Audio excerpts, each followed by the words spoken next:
Monday, 7:12 a.m. You wake up, roll over, and open your banking app. You expect to see your usual checking balance. Instead, the screen freezes for a fraction of a second. Then a massive string of numbers locks into place. $1 trillion. Your heart stops. You refresh the app, the number is still there. Then your phone vibrates. An anonymous, untraceable text message lights up the screen. This money is legal, tax-free, and fully liquid, but you have exactly 7 days to spend every single dollar. At midnight on day 7, whatever is left will vanish permanently. You read the rules attached to the message. You cannot donate it, you cannot burn it, you cannot hide it in an offshore account or transfer it to your friends.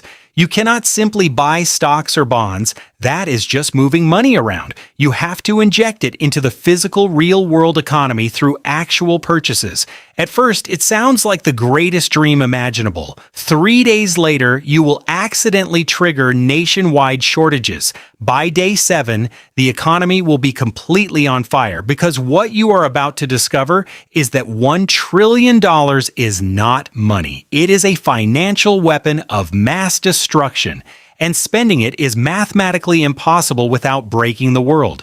Day 1. The luxury trap. You start with the obvious. You are going to live like an emperor. By 9 a.m., you're on the phone with the most exclusive real estate brokers in New York City. You buy a massive penthouse overlooking Central Park. The asking price is $80 million. You offer $150 million in pure cash on the condition that they hand over the keys by noon. They agree instantly.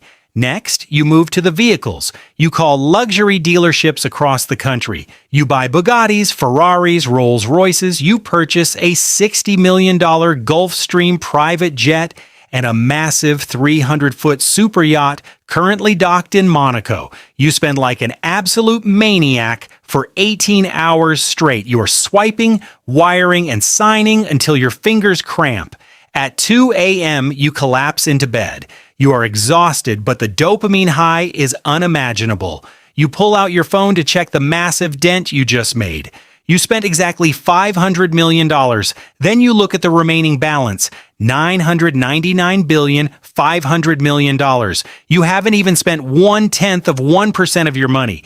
The blood drains from your face. You grab a calculator. You realize you have a catastrophic mathematical nightmare on your hands. To spend $1 trillion in 7 days, you don't need to spend millions. You need to spend about $142 billion every single day. Buying luxury isn't going to cut it. You need massive industrial scale.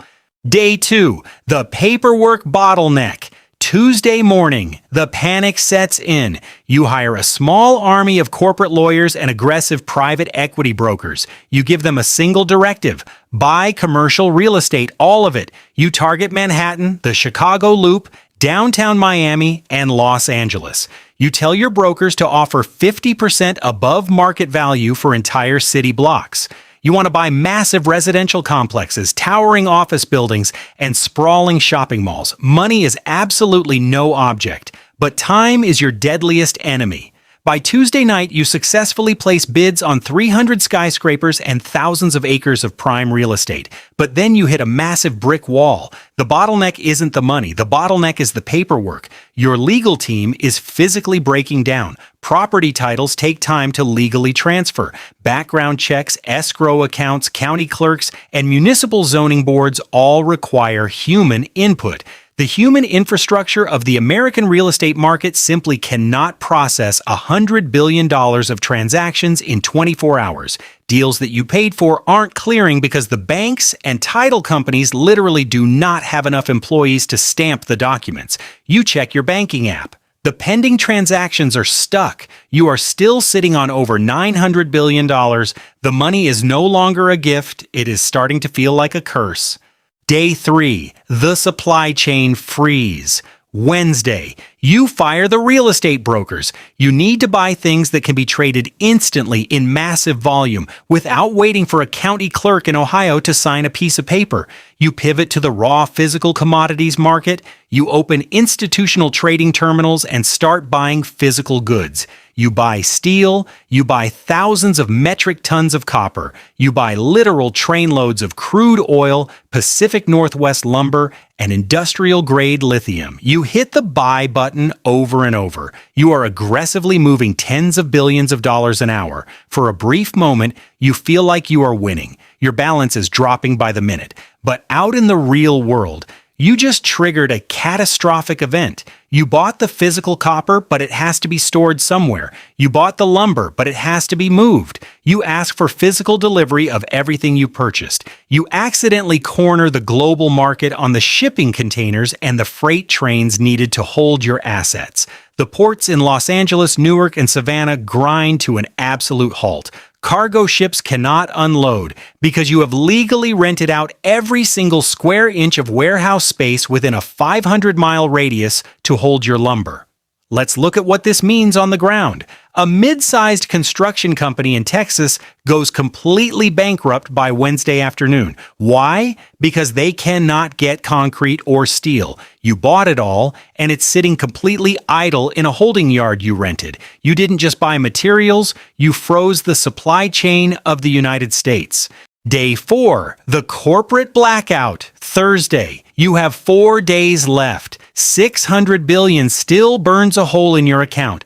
The commodities market has completely locked you out. The exchanges freeze your trading accounts, terrified of the systemic risk you pose. You have to change tactics. You decide to buy physical inventory directly from the source. You approach major global tech manufacturers. You order 10 million iPhones, 5 million laptops, and every single graphics card rolling off the assembly line. You pay triple the retail price to force these factories to break their exclusive contracts with massive retailers like Best Buy and Amazon. You think you are just checking off a box to hit your daily quota, but you just ripped the active inventory out of the global retail network. By Thursday evening, the news networks are reporting a bizarre, sudden electronic shortage. Shelves at electronics stores are completely bare. Store managers are panicking, unable to order new stock. Small businesses that rely on computer parts to fix hardware for hospitals and schools are completely paralyzed. Your phone buzzes, it's the anonymous number. 3 days left, keep spending. You are no longer having fun. The power has completely vanished. You are terrified of what you are becoming. Day 5, the algorithmic onslaught. Friday, you are desperate. The traditional corporate systems are too slow, and hostile buyouts take months of regulatory approval. You need to spend hundreds of billions of dollars, and you need to do it by buying everyday consumer goods. You hop on the dark web and hire a syndicate of underground tech developers. You give them a limitless budget and one terrifying directive. Build an automated script to buy absolutely everything on the internet. At 8 a.m., your bots go live. They hit Amazon, they hit Target, they hit Walmart, they buy every pair of shoes, every box of cereal, every winter coat, television, power tool, and medical supply kit available online. They automatically pay for expedited shipping, wiring your billions directly into the retail sector. Your account balance is finally plummeting. Tens of billions are draining by the hour. But out in the real world, the consequences have become fatal. Your bots are indiscriminately buying up all the baby formula in the country. They are buying the insulin. They are buying the basic survival supplies. Delivery trucks are gridlocked on the highways, taking your millions of useless packages to massive empty fulfillment centers you rented earlier in the week. You are literally starving the public just to save yourself from the ticking clock. Day 6, the scarcity shock. Saturday morning, you have completely broken the retail sector of the United States. The physical shelves in the big box stores are empty. The digital shelves are completely wiped out because there is virtually no supply left of anything. The prices of whatever remains absolutely skyrocket. You have pumped hundreds of billions of dollars into the retail economy, but you have removed all the physical goods. You walk down to a local corner store just to get out of your penthouse. You want a single bottle of water. The owner is standing behind the counter, aggressively crossing out the price tags with a Sharpie. You walk into the aisles and watch a gallon of milk jump from $4 to $40 right before your eyes. A loaf of stale bread is suddenly priced at $30. The local gas station down the street is charging $50 a gallon because their underground tanks are running dry, and the supply trucks are stuck in the gridlock you caused. Basic survival is now mathematically impossible for the working class. Riots are starting to break out in major cities. People are fighting in grocery store parking lots over the very last pallet of toilet paper and canned soup. You wanted to inject $1 trillion into the economy to clear your balance, but the physical economy couldn't absorb it. You acted as an economic black hole, sucking the physical resources out of society and replacing them with a flood of useless, hyper-inflated currency.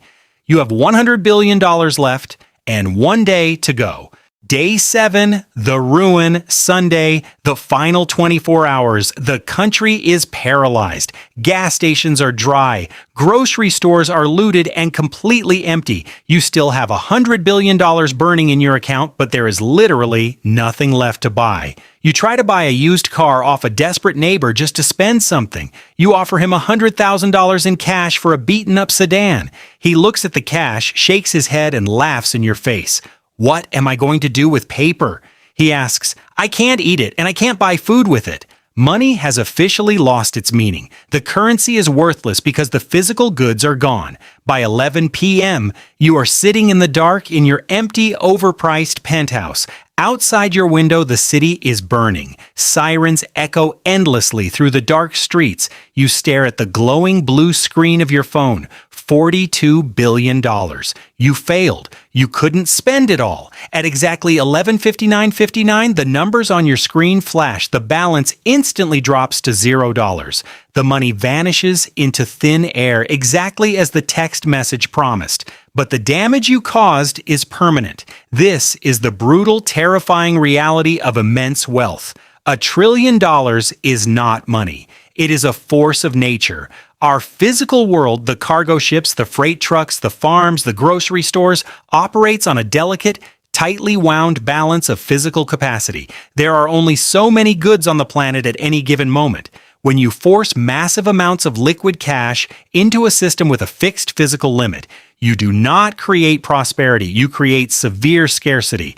The reason billionaires do not cash out their immense net worth and spend it all on Main Street isn't just because they want to hoard a high score on a Forbes list. It is because the physical world would instantly shatter under the sheer weight of that much liquidity. True wealth has to be locked away. It must be trapped in digital assets, massive stock portfolios, and illiquid corporate holdings precisely to protect the physical world from being crushed by it. You survive the 7 days, but you will spend the rest of your life living in the ruins you paid for.